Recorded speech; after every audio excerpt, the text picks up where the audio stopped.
दर्शकवृन्द टिकटकमा यहाँलाई हार्दिक स्वागत छ। आजको यो बिहानी प्रहरमा आजको टिकटकलाई अलिकति विशेष बनाउने कोसिसमा छौँ। विशेष गरी प्रत्येक दिन हामीले एकजना अतिथिसँग कुराकानी गर्छौँ र उहाँको विषयसँग सम्बन्धित विषयमा थोरै केही बहस गर्दै आएका छौँ र आजको कुराकानी विशेष गरी साहित्यिक बनाउने कोसिसमा छौँ। आजको बसाइ काव्यिक हुनेछ भन्ने हामीले विश्वास राखेका छौँ। विशेष गरी साहित्य जीवनको निकै गहिराइमा पुगेर बाहिर निस्किन्छ। उसले जीवनलाई नजिकबाट बुझ्नको लागि, महसुस गर्नको लागि त्यसले निकै ठुलो भूमिका खेल्छ। आज हामीसँग एकजना साहित्यकार हुनुहुन्छ, कवि हुनुहुन्छ, लेखक हुनुहुन्छ र साहित्यलाई नजिकबाट चिन्ने एकजना व्यक्ति हुनुहुन्छ निरञ्जना चन्द निरु। विशेष गरी उहाँका दुईवटा पुस्तक अहिले बजारमा छन्।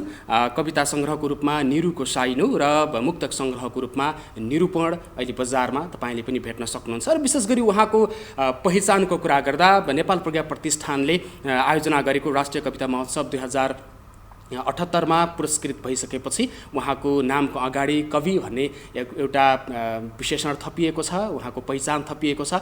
त्यसपछि उहाँको व्यस्तता पनि, साहित्यिक व्यस्तता पनि बढेको छ। त्यही मौकालाई छोप्दै आजको बसाइलाई पनि हामीले साहित्यिक बनाउन खोजिरहेका छौँ। दर्शकवृन्द आउनुहोस्, आजको कार्यक्रम सुरु गरौँ। यहाँलाई स्वागत छ। धन्यवाद। आराम हुनुहुन्छ? ठिकै छ। मैले अगाडि भने तपाईँ नेपाल प्रज्ञा प्रतिष्ठानले आयोजना गरेको कविता महोत्सवमा पुरस्कृत भइसकेपछि तपाईँको साहित्यिक गतिविधि, सक्रियता केही बढेर गयो होइन? बढिरहेकै छ। कस्तो भइरहेको छ त्यसपछि यताको दिनचर्या चाहिँ? 2078 सालको प्रज्ञा प्रतिष्ठानले लिएको राष्ट्रिय कविता महोत्सवमा मैले जहाँ भाग लगेँ। अहिले त भर्चुअलबाटै भएको थियो कार्यक्रम पनि। तृतीय स्थान हासिल गरेँ। पहिलो पटक कविता पठाएकी थिएँ, पहिलो पटक नै पुरस्कृत भएँ। यो खुसी, यो गर्व त मलाई छँदैछ। हजुर जस्तो मिडियाकर्मीले पनि विश्वास गरिदिनु भएको छ। अलि बढी व्यस्तता चाहिँ हजुरहरूले नै बनाइदिनु भएको छ, मिडियाले बनाइदिएको छ। खुसी लागेको छ। अलिकति बढी म निरञ्जना चन्द निरु विगतको दिनहरूमा जुन तरिकाले म लेखिरहेकी थिएँ, जस्तो थिएँ, त्योभन्दा केही परिवर्तन भएको हो कि किनभने मलाई केही जिम्मेवारी आयो कि त्यो जिम्मेवारीले गर्दा अलिकति गरुङ्गो भारी महसुस भएको छ। त्यो भूमिका मैले निभाउनुपर्छ। त्यो जिम्मेवारी मैले लिइसकेपछि एउटा लेखन, एउटा नेपाली साहित्य, एउटा नेपाली कविताको क्षेत्रमा मैले केही गर्नुपर्छ भन्ने त्यो विश्वास छ। यस्ता कार्यक्रमहरूले निरञ्जना चन्द निरु जस्ता व्यक्तिहरूलाई माथि उठाउनका लागि निकै ठुलो भूमिका खेल्दो रहेछ होइन? हो। हरेक क्षेत्रमा प्रतिस्पर्धा छ। हरेक कुरामा, राजनैतिक होस्, व्यापारिक होस्, साहित्य लेखन होस्, हरेक कुरामा प्रतिस्पर्धा छ। प्रतिस्पर्धामा उत्रिन सजिलो पनि छैन। एकदम गहन अध्ययन गरेर प्रतिस्पर्धामा जाने हो र प्रतिस्पर्धामा उत्रिसकेपछि केही पोजिसन ल्याउनु पर्छ भनेर एउटा त त्यो प्रतिस्पर्धा उत्रिने मान्छेहरूको सबैको त्यो हुन्छ नै, सबैले पोजिसन ल्याउनु पर्छ भन्ने पनि छैन। त्यहाँसम्म पुग्नु नै उसको हिम्मत, त्यो आँट नै ठुलो कुरा हो। र प्रतिस्पर्धाको मैदानमा उत्रिसकेपछि केही न केही एउटा त आउँछ त्यो हो। र पुरस्कार भन्ने कुरा त्यही नै सबै थोक हो जस्तो त मलाई लाग्दैन। पुरस्कार नपाउने कविहरू पनि कति राम्रो राम्रो लेख्नुहुन्छ। एउटा सिचुएसन कुन मुडमा कस्तो सिर्जना फुर्यो र त्यसले पुरस्कार दिलायो भन्ने कुरा। पुरस्कार भनेको एउटा ऊर्जा रहेछ, मैले महसुस गरेँ। एकदम एकदमै। जस्तो त्यो तपाईँको कविता जुन पुरस्कृत भयो, त्यो कविताको पृष्ठभूमिको विषयमा कुरा गरौँ न। त्यो कुन पृष्ठभूमिमा लेखिएको कविता थियो त्यो? गत साल लुम्बिनी प्रदेश स्तरीय कविता प्रतियोगिता गराएको थियो। त्यहाँ चाहिँ सुखी जनता होइन, समृद्ध प्रदेश खुसी जनता त्यो शीर्षकमा थियो। खुसी र सुखी आफैमा चाहिँ शाब्दिक अर्थमा भने अलिकति टाढा छ होइन। सुखी जनता भनिदिएको कविता लेख्न सजिलो हुन्थ्यो, खुसी जनता भएको हुनाले अलिकति गाह्रो थियो। त्यसमा मैले कविता लेखेर त्यो प्रथम भएको थिएँ। त्यो ऊर्जा मसँग थियो। त्यसपछि फेरि प्रज्ञाको नोटिस मैले देखेँ, त्यहाँ भाग लगेँ। प्रज्ञाले जहिले पनि नोटिस आउट गर्दाखेरि समसामयिक परिवेशलाई आधार मानेर मौलिकता पनि हुनुपर्ने, राष्ट्रियता त त्यहाँ जोड दिनु नै पर्ने भयो, राष्ट्रियताको सवालहरू। त्यो नोटिस थियो। त्यसपछि अहिले त समसामयिक परिवेश होइन, अहिले यस्तो छ कोभिडले गर्दा विश्व आक्रान्त भइरहेको छ। परमाणुको कुराहरूले गर्दा कति शक्तिशाली राष्ट्रहरू पनि अहिले छेदविच्छेद अवस्थामा छन्। ती कुराहरू मलाई छोइरहेको थियो। मौलिक संस्कृतिको कुराहरू त छँदैछ, राष्ट्रियताको कुराहरू छँदैछ। कहाँबाट कसरी कलम उठाउनुपर्छ भन्ने कुरा केही न केही मसँग त्यो नलेज थियो र ती कुराहरूले मलाई छोयो र मैले योगिन प्रतिध्वनि शीर्षक राखेर मैले त्यो सबै कुराहरूलाई समेटेर कविता लेखेँ। त्यो कविता सुनौँ न। आजको श्रृङ्खला त्यहीबाट सुरु गरौँ। त्यो कविता म सुनाउँछु। त्यो नेपाल प्रज्ञा प्रतिष्ठानले आयोजना गरेको राष्ट्रिय कविता महोत्सव 2078 को तृतीय स्थान प्राप्त गर्न सफल कविता। ठिक छ। कविताको शीर्षक छ योगिन प्रतिध्वनि। अणु र परमाणुका मुटु थर्काउने हाँकहरूसँगै भस्मासुर र भाइरसका पटक पटकका विश्वयुद्धहरू, अणु र परमाणुका मुटु थर्काउने हाँकहरूसँगै भस्मासुर र भाइरसका पटक पटकका विश्वयुद्धहरू र सिमानाका रक्तरञ्जित कथाहरूले निम्त्याइएका युगिन त्रासदीहरूमा छातीमा अड्याएर जीवन पिइदिउँ घामका लब्काहरू, छातीमा अड्याएर जीवन पिइदिउँ घामका लब्काहरू, छाइदिउँ शीतलता सङ्गाली र जुनका टुक्राहरू, लाइदिउँ माला उनी र गुराँसका थुङ्गाहरू, लाइदिउँ माला उनी र गुराँसका थुङ्गाहरू। विशाल हृदयहरूको खानी विश्व भूगोलको एक टुक्रा मेरो देश, धाबा दिएर गाउँछ गीत वीरताको र उचालेर चन्द्र सूर्य म लगाउँछु सिन्दुर, र उचालेर चन्द्र सूर्य म लगाउँछु सिन्दुर, भुइँको एक चिम्टी माटो उठाई गाउँछु गीत सगरमाथा उचाइको। छोडेर विध्वंसका अस्त्रहरू आत्मज्ञान विस्फोट गराई कोहिनूर उज्यालामा, छोडेर विध्वंसका अस्त्रहरू आत्मज्ञान विस्फोट गराई कोहिनूर उज्यालामा, गरिदिउँ बिजारोपण शान्तिका सम्बोधि आँखाहरूको। विश्व ब्रह्माण्डभर गुन्जाएर बुद्धका मन्त्रध्वनिहरू, विश्व ब्रह्माण्डभर गुन्जाएर बुद्धका मन्त्रध्वनिहरू, उडाइदिउँ सेता परेवाका जोडीहरू, रोग भोग शोक अनेक सन्नाटाहरू मेटाएर छरिदिउँ मानवताका सम्यक बीजहरू, छरिदिउँ मानवताका सम्यक बीजहरू। आऊ शरमका पुजारीहरू पौरखी जिजीबिसा फुलाएर फिजाइदिउँ दायित्वका नवरङ्ग आकाशभरि, समृद्धिका आशातीत रङ्गहरू इन्द्रेणीमा, समृद्धिका आशातीत रङ्गहरू इन्द्रेणीमा, पोतिदिउँ धरतीमा झिकाएर, चिहानबाटै जुर्मुराएर बिहानबाटै बिउजिएर रोपिदिउँ समानताका सुन्दर बोटहरू। जीवनका अप्ठ्यारा आँधीहुरीहरूमा, जीवनका अप्ठ्यारा आँधीहुरीहरूमा मैदानबाट दौडिँदै चुचुराबाट गर्जिँदै खेलिदिउँ पौठेजोरी सतीसाल भएर, खेलिदिउँ पौठेजोरी सतीसाल भएर। उठ ए झुपडीका ताता मान्छेहरू सल्काइदिउँ चिराको मूर्छना जगाएर, जागए किनारी किरित निन्याउरा मान्छेहरू बुलन्द गराइदिउँ दबाइएका आवाज, बुलन्द गराइदिउँ दबाइएका आवाज। पुरिदिउँ गहिरा खाडलहरू, पुरिदिउँ गहिरा खाडलहरू। धन्यवाद। अत्यन्तै मिठो कविता, अत्यन्तै एकदमै गहिरो कविताहरू र शब्दहरूले अत्यन्तै गहिरा शब्दहरूले बुनिएको कविता योगिन प्रतिध्वनि। यो कविता समस्या मात्रै छैन, यो भित्र एउटा अगाडिको यात्राको लागि गरिएका आह्वानका शब्दहरू पनि यसमा छन्।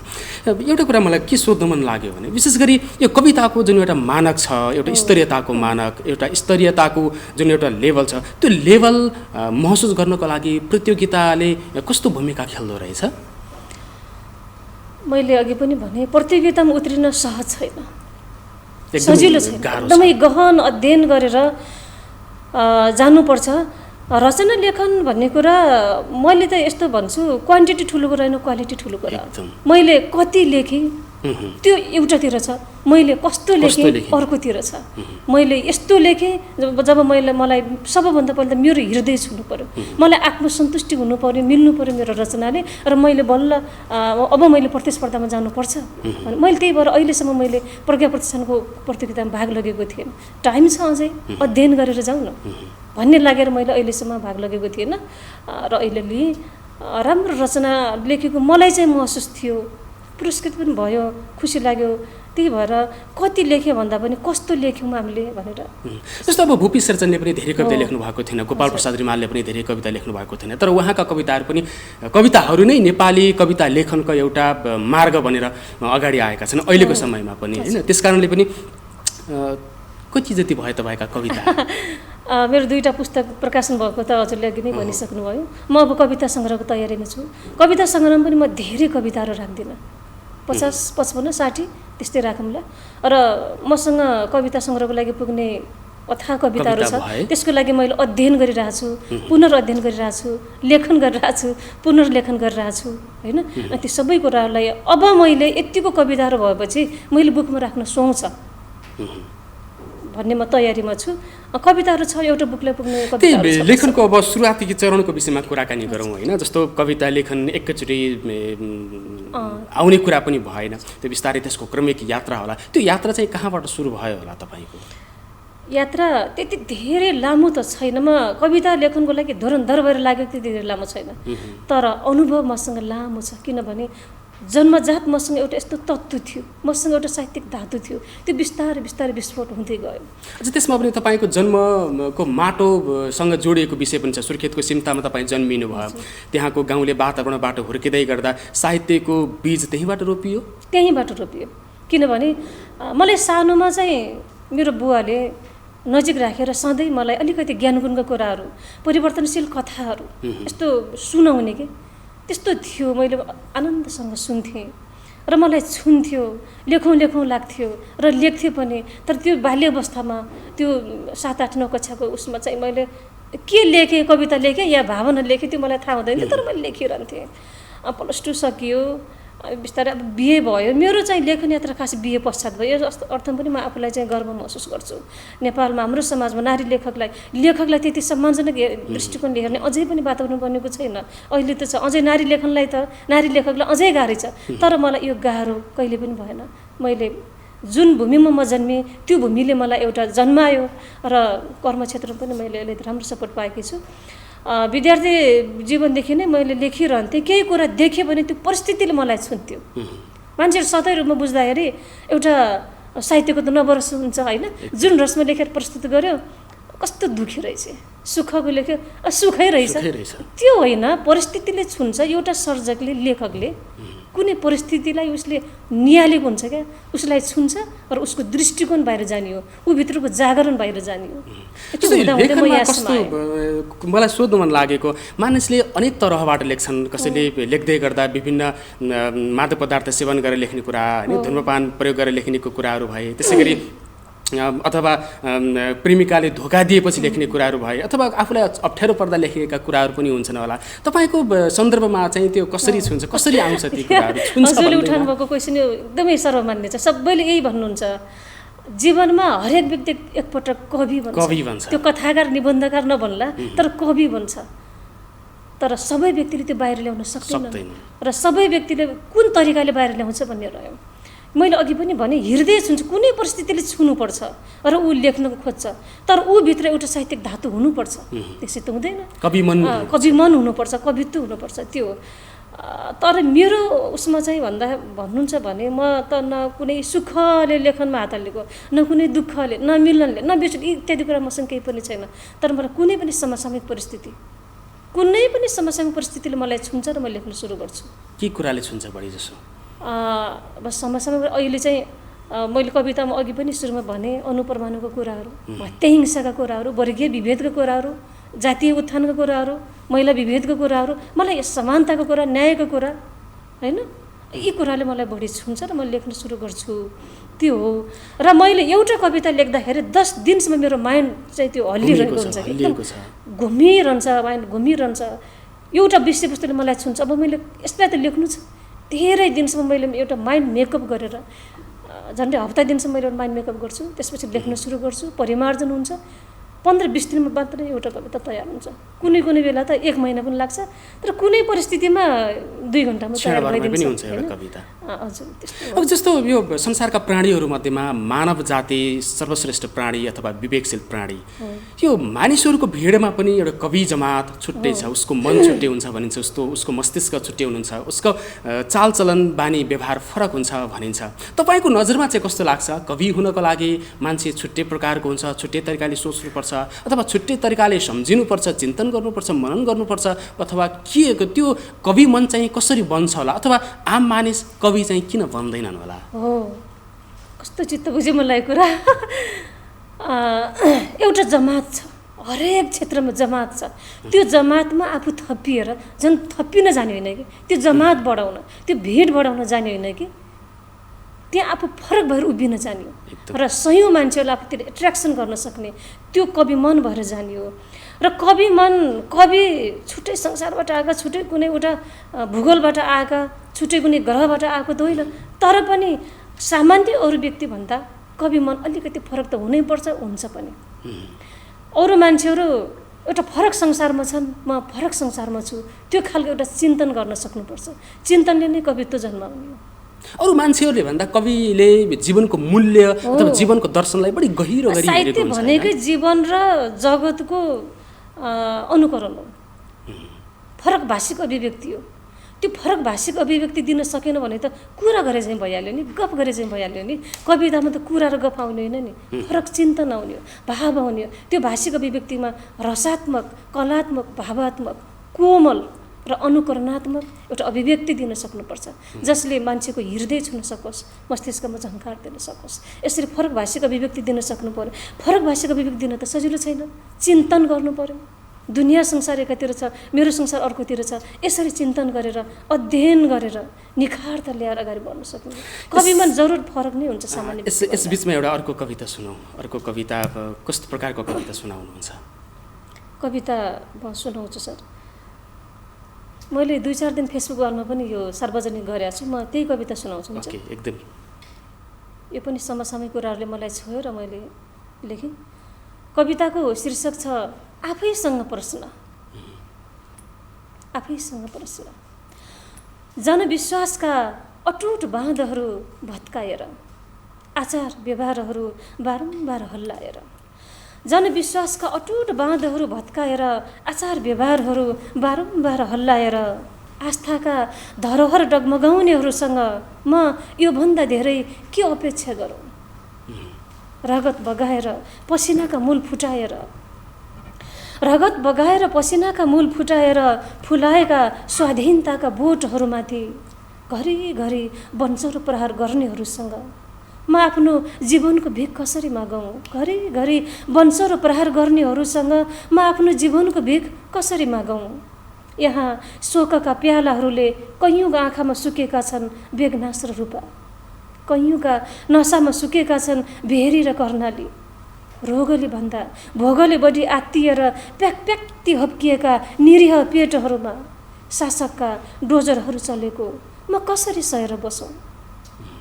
शासकका डोजरहरू चलेको म कसरी सहेर बसौँ? बेकारका बेमौसमी आँधीहरू निम्त्याएर पहिचान खरानी झैँ उडाएर, बेकारका बेमौसमी आँधीहरू निम्त्याएर पहिचान खरानी झैँ उडाएर, घात प्रतिघातका खेल खेली नथाक्ने बुख्याचाहरूका निर्लज अनुहार म कसरी टुलु टुली हेरौँ? बुख्याचाहरूका निर्लज अनुहार म कसरी टुलु टुली हेरौँ? सावा ब्याज र किस्ता किस्ताले निचोरिएर 50 नपुग्दै खुम्चिएको बाबाको खरजै निधारमा, यो गाउँदेखि दबाबको जाँतोमा पिँधिएर पिल्सिएको आमाको मरिच झैँ अनुहारमा, खुसीका 2-4वटा धर्काहरू कोर्न नसकेपछि, फुरफुरे बहिनीका रहरहरू समेत नरङ्गिएपछि, जिन्दगीभर घुँडा धसेर प्राप्त गरेका प्रमाणपत्रहरू म कसरी सम्हालौँ? जिन्दगीभर घुँडा धसेर प्राप्त गरेका प्रमाणपत्रहरू म कसरी सम्हालौँ? ठुला ठुला जहाजहरू मेरो देशका रहर लाग्दा युवाहरू बोकेर हेर्दा हेर्दै 7 समुद्र पार गरेपछि, गाउँमा वृद्ध वृद्धाहरू आँसुमा डुबुल्किएर, गाउँमा वृद्ध वृद्धाहरू आँसुमा डुबुल्किएर निसासिएका लामा लामा सुस्केराहरूमा अभिव्यक्त भएका लक्षणा र व्यञ्जनाहरू म कसरी बुझाउँ? म कसरी बुझाउँ? एउटा अँध्यारो दुनियाँमा यान्त्रिक जीवनमा रुमल्लिएका दूर दराजका मेरा दिदीबहिनीहरूलाई उन्मुक्तिका लयहरूमा छमछमी नचाउन, यो सहरबाट आजादीका गीतहरू म कसरी रचौँ? यो सहरबाट आजादीका गीतहरू म कसरी रचौँ? गाउँको धुलाम्मे बाटोले आँखा तन्काई तन्काई हेरेको कारुणिक दृश्यसँगै पुल बिना स्कुलसम्म पुग्न नपाएका फुल जस्ता नानीहरूको चकनाचुर भविष्य र सडक पेटीको चिसो सिरेठोमा धरती ओछ्याएर आकाश ओढेका, धरती ओछ्याएर आकाश ओढेका कर्णधारहरूको आत्मरोदनका बिचमा म चिर निन्द्रा कसरी निदाउँ? म चिर निन्द्रा कसरी निदाउँ? आउनुहोस् अब सँगसँगै खोजौँ यी साझा सवालहरूका जवाब। आउनुहोस् अब सँगसँगै खोजौँ यी साझा सवालहरूका जवाब। परेड खेलेर तराईका गरागरामा उक्लिएर पहाडी भन्ज्याङ र चौतारी खाएर चिसो हिमाली हौँ। नछोडौँ सिर्जनाका डोबहरू खनेर मुस्कुराउन एउटा आशातीत उज्यालोमा। नछोडौँ शिखरको यात्रा थालनी गर्न एउटा आशातीत उज्यालोमा। नछोडौँ शिखरको यात्रा थालनी गर्न। धन्यवाद। अत्यन्तै मिठो कविता, अत्यन्तै गहिरो कविता। एउटा कविले सोच्नको लागि, एउटा कविले बाँच्नको लागि उसको कुनै सीमा रहँदैन, उसको कुनै परिधि रहँदैन, उसको कुनै परिधिहरू रहँदैनन्। उसले बाँच्नको लागि सिङ्गो आकाश सिङ्गो धरती भए पुग्छ अथवा त्यो नै काफी हुन्छ।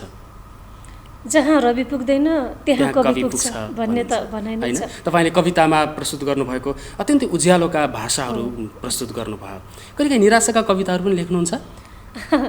एउटा मानवीय संवेदना हो। मानव हुनुको गुण हो निराशा, आशा, हरेक कुराहरू, अभिलाषा, ती कुराहरू त स्वाभाविक रूपमा आउँछ। तर पनि एउटा कवि मनले, एउटा कविको धर्म हो, अँध्यारो नभएको कुनै चिज छैन।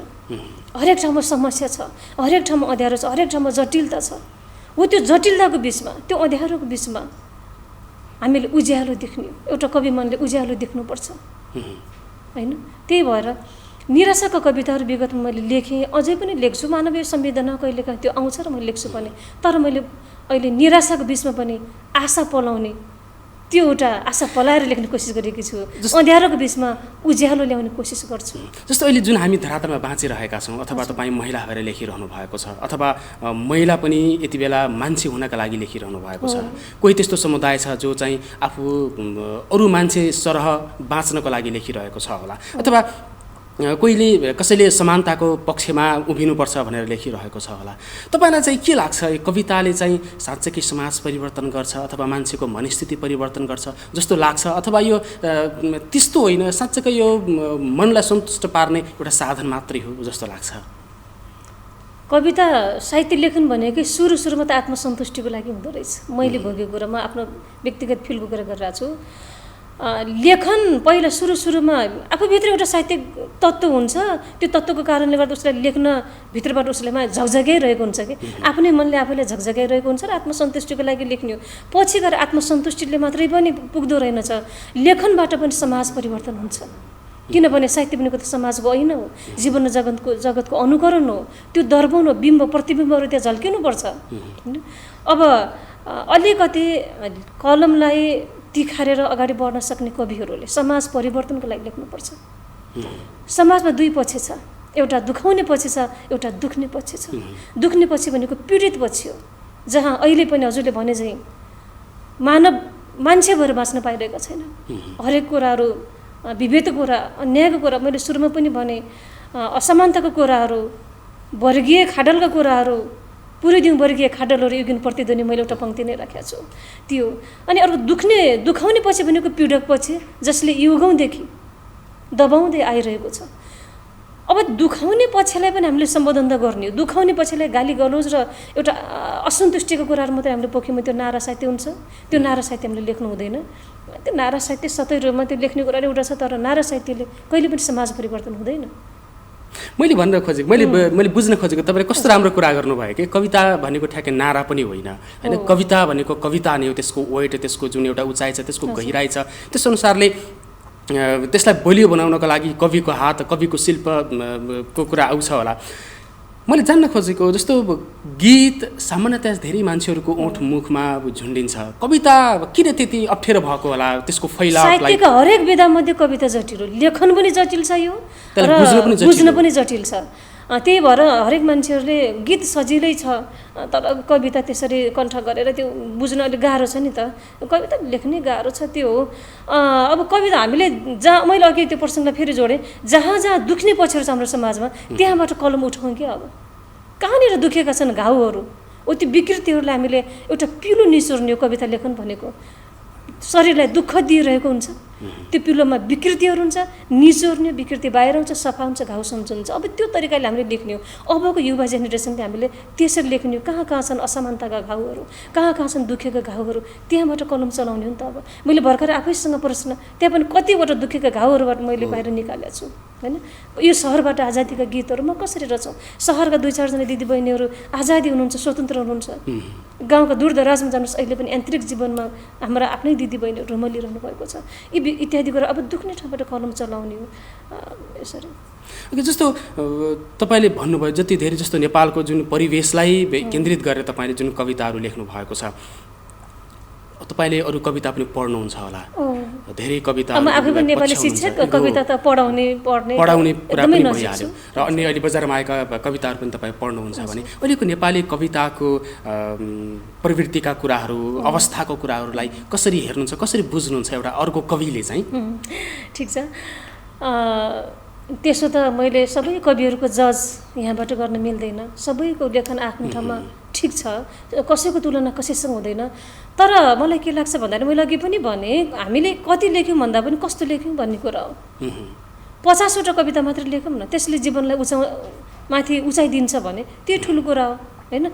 त्यो भएर मानवीय अनुभूतिहरू, नदी नालाका कुराहरू, प्रकृतिका कुराहरू, ढुङ्गा माटाका कुराहरू, आँसुको कुराहरू वर्णन गरेर लेखे कविताहरू त विगतमा कति लेखिए। त्यसले मात्रै पनि समाज परिवर्तन हुन नसक्ने रहेछ।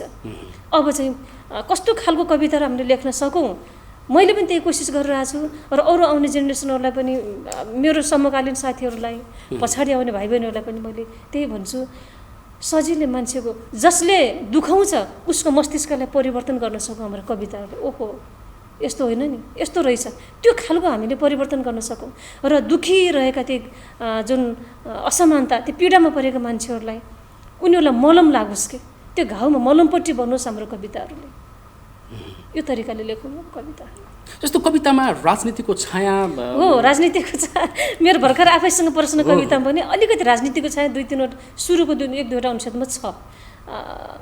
एउटा कवि मनले आस्था त हुन्छ सबैसँग, त्यो जरुरी पनि छ, त्यो जरुरी छैन, जरुरी पनि छ। तर एउटा कवि मनले सबैलाई समान तरिकाले विश्लेषण गर्ने हो र राजनैतिक नौटङ्कीहरूलाई पनि हामीले गाली गलौजको तरिकाले नलेखेर सभ्य र शालीन भाषामा हामीले लेख्न सक्नुपर्छ। राजनीतिको छाया त आउँछ, अब त्यो राजनैतिक कुराहरूलाई मात्रै ल्याउँछ भन्ने कुरा त्यो कमेन्ट पनि आउँछ, एउटा कविले राजनीतिक इस्युलाई किन उठाउने भन्ने छ। तर राजनीतिक नौटङ्कीहरूलाई त हामीले त्यहाँ कवितामा राख्नु पाइयो नि।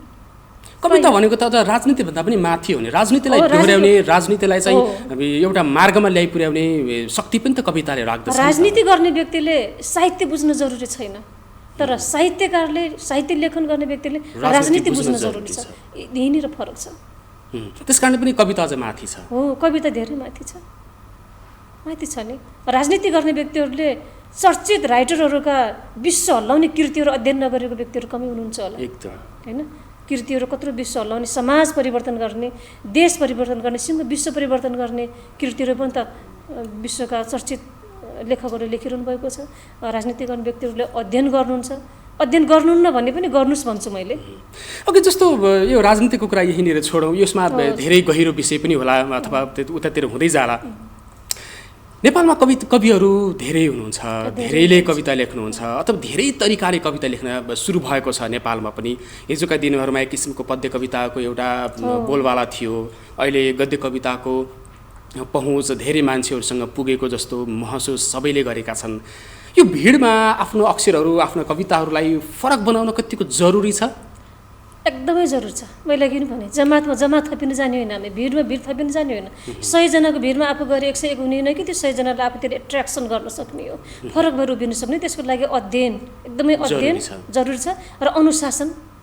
व्यावहारिक जीवनमा अनुशासन त सधैँ छ, लेखनमा पनि अनुशासन चाहिन्छ। त्यसको लागि हामीले नारा साहित्यलाई बन्द गर्नुपर्छ। ओके, अब एउटा अन्तिम कविता सुनौँ तपाईँको। धेरै कविताहरू सुन्न मन थियो, समय हामीसँग कम छ, एउटा कविता सुनौँ, त्यसपछि अन्य प्रसङ्गतर्फ जाउँला।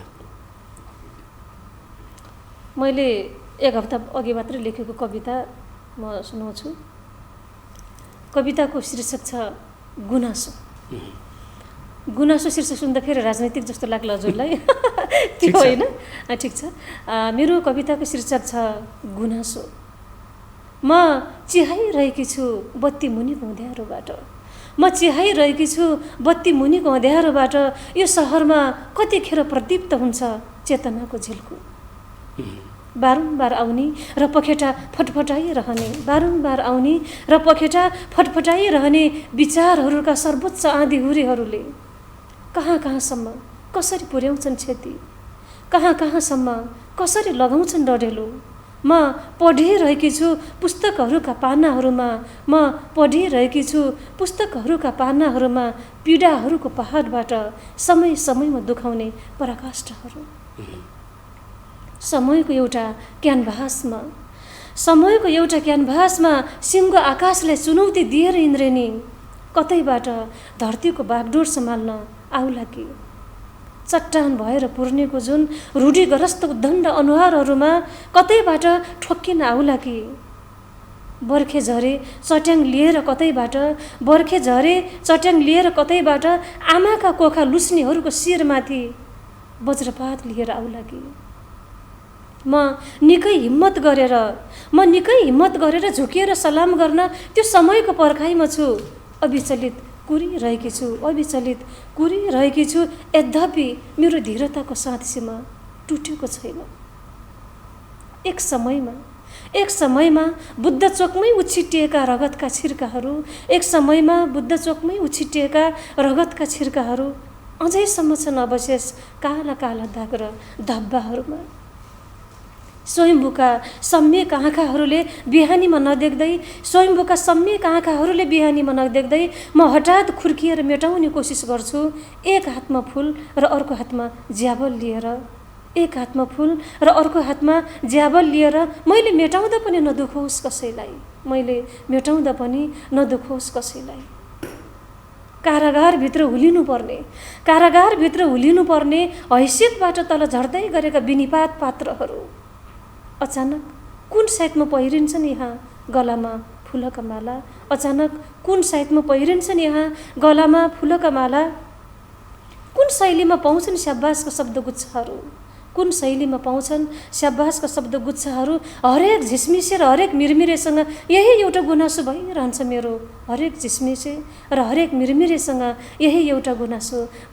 मेरो। धन्यवाद। अत्यन्तै मिठो कविता। हामी कार्यक्रमको अन्तिम चरणमा छौँ। अन्तिम चरणमा के भन्न चाहनुहुन्छ?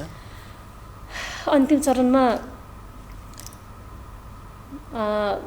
अहिले जति पनि कविता लेखिरहनु भएको छ, साहित्यका हरेक विधामा कलम चलाइरहनु भएको छ, मैले यसो गर्नुहोस् उसो गर्नुहोस् भनेर यहाँबाट भन्दा बढी आदर्श दिएको जस्तो होला। तर त्यो मात्रै पनि सबै थोक होइन। समाज, विश्व परिवेश, मानवीय जीवन जगत यी सबै कुरालाई अध्ययन गरेर लेख्नुहोस्, नारा साहित्य नलेख्नुहोस्। त्यसले हामीलाई कविमा हुनुपर्ने एउटा अनुशासनलाई भङ्ग गरिदिन्छ। यिनी भन्न चाहन्छु। र समयको अन्तिम छ। यहाँसम्म आएर निरञ्जना चन्दनीहरूका व्यक्तिगत अनुभवहरू, केही कविताहरू सुनाउने अवसर दिनुभयो। यहाँलाई धेरै धेरै धन्यवाद छ। एनटिभी कोहलपुर समग्र परिवारप्रति म निकै आभारी छु। यहाँलाई धेरै धेरै धन्यवाद आजको कार्यक्रममा आइदिनु भयो। हजुर, आज हामी कुराकानी गऱ्यौँ साहित्यकार निरञ्जना चन्दनीहरूसँग। आजको कुराकानी तपाईँलाई कस्तो लाग्यो? तपाईँले प्रतिक्रिया दिन सक्नुहुन्छ। हामी एकछिनपछि जिल्ला अपडेट लिएर उपस्थित हुनेछौँ। हामीसँगै रहनुहोला।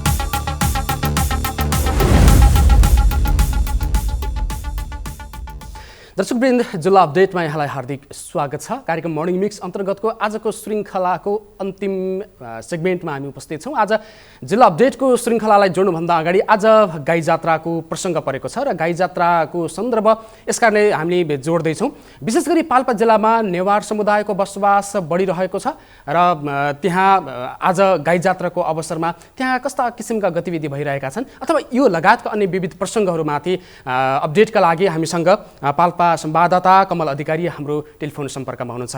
कमलजी। हजुर नवीनजी। आज गाई जात्रा त्यहाँको रौनक फरक छ होला, यद्यपि अहिले कस्तो चलिरहेको छ गाई जात्राको माहौल पाल्पा जिल्लाको क्षेत्रमा?